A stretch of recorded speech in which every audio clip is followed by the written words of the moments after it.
So etong mga idol, girian sa pagitan ng dating world champion na si Milan Melindo at rising bantamweight contender na si Carl James Martin ay tinatapos na ni Melindo, kung saan ayon sa huling pahayag nito ay wag na raw pag-usapan ang laban nilang dalawa kung wala raw 5 million ang ibabayad sa kanya. Na ayon sa naging pahayag na ito ni Melindo ay mas mainam raw na makalaban na lamang ni Wonderboy ay si Janrael Casimero or di gayay ang world-rated fighter na si Philippus Ngintumbua, at wag na nga daw siya. Nabase naman sa Martin kontra Ngintumbua ay tila hindi naman interesado ang kampo ni Wonderboy, na kahit pa ilang beses na ito kino-call out ni Philippus Ngintumbua na tinatawag rin ito na easy work lamang ang Pinoy. Samantala mga idol, pinag-uusapang bakbakan naman sa pagitan ng parehas bad boy ng boxing na si former 3 Division World Champion Janrael Casimero at former 2 Division World Champion Luis Nery,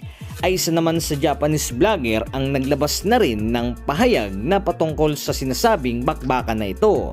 So meron itong 15,000 followers na ayon sa caption nito ay minamaliit si Casimero, na kung magkakaroon daw ng laban si Casimero at Nery ay si Luis Nery daw ang mananalo. Nasa kabila naman nito mga idol ay isa na rin ang Cyclush Bomo Promotion, na isa sa partnership ng Kameda Promotion ang naglabas na rin ng initial na pahayag patungkol sa Casimero versus Nery. So binahagi nito ang isa sa naging pahayag ni Lindo Paul Lura, kung saan ngay sambit nito ay excited na raw ito sa anunsyo sa labang Casimero versus Nery, na ayon naman sa Cyclush ay hindi pa nga daw ito inaanunsyo. So ilan lamang itong mga idol sa mainit na pinag-uusapan sa bansang Japan, na maski ang Cyclush ay tila pumalag na rin sa sinasabing bakbakan na ito, na ibig sabihin lamang nito ay wala pang katiyakan sa ngayon kung may salpukan bang Casimero versus Nery. Natanging rumors pa lamang itong mga idol dahil wala pa sa ngayon na official na anunsyo. So marami na rin tayong nababalitaan na posible ang bakbakan ni Angas ng Pinas ngayong nalalapit na Abril,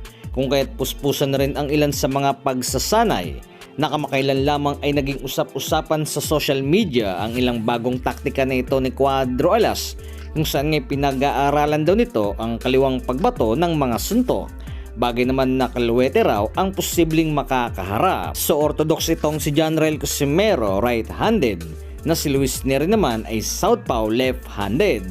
na ilan naman itong mga idol na sinasabi ng karamihan na hindi kaya si Luis Nery ang pinaghahandaan nito. So base na rin sa nabanggit na ito ng Cyclush ay wala pa silang confirmation dito, kaya naman mananatili pa rin itong magandang kwento ang sinasabing bakbakan, na kung matutuloy naman itong mga idol ay magandang bakbakan talaga ang mangyayari dahil sa parehas matalino at may lakas na kayang magpatulog sa laban. Sumali natin dahil sa iisa lamang ito ng promotion na humahawak sa ngayon.